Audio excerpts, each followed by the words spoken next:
Hello, everyone. I've been meaning to do a video like this for quite some time. No, it's not about my afro, which is in full effect for the rest of the weekend. But I wanted to do a quick video about some different breads, different French breads. Now, as most of us, most Americans are familiar, this is an oblong, this is a, what do you call that? Abnormal shaped baguette. So, this is your traditional baguette. And my husband gets the leftover bread at the end of the day from the boulangerie next to his atelier. So, he brings home these bags of different types of bread.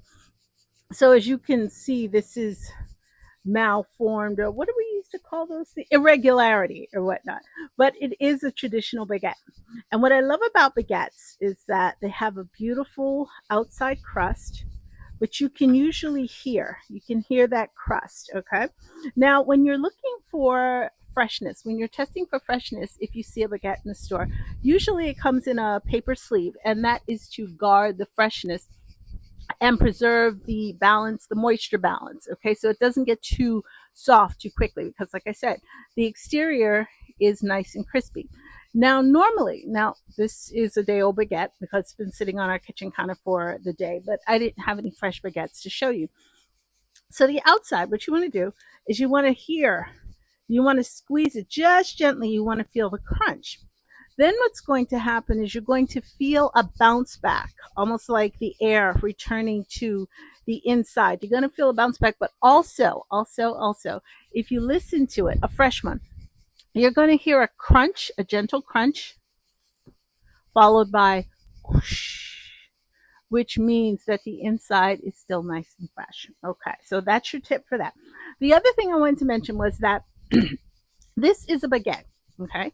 Now, baguettes go back to a time in ancient France because France is one of the last ancient civilizations founded by the Romans.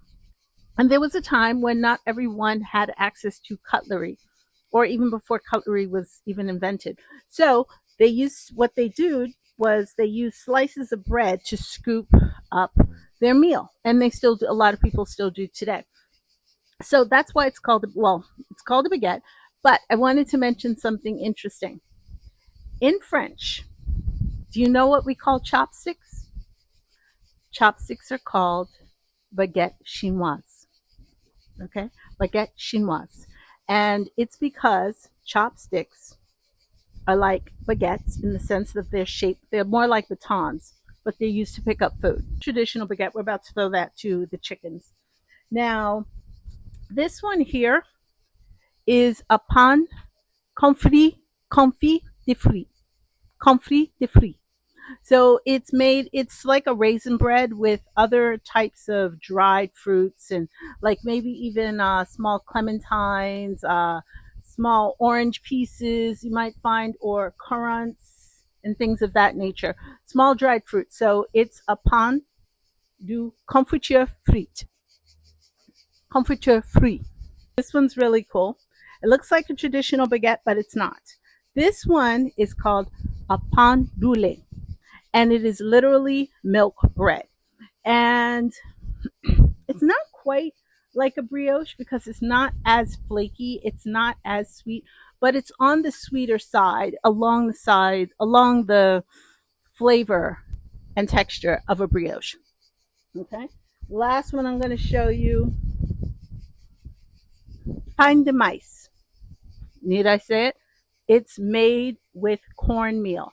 However, it has a very soft texture. It's not like cornbread, like southern cornbread or anything like that. It has a soft, chewy, crunchy texture. So if you're someone who likes crunch, I actually like crunch. So this is more along my speed. But this is great with stews and things like chili. This is great with goulash. This is great with hearty stews, okay, like bean soups and things like that, particularly during the winter months. So this one is made with mice, which is corn. All right, that's all I've got for you. So the pain de confit de fruits I really love with peanut butter or cheese, okay? Because that sweet and salty combination is just everything. And then the pan au lait is great for just a with your coffee and with a little bit of butter because it has a slight sweet payoff without being like a pastry or anything like that. And then finally, the traditional baguette. Now, like I said, this one's a little oblong. This one's a little crazy looking, which is why it's a leftover. But traditional baguette is just a simple French bread. So yes,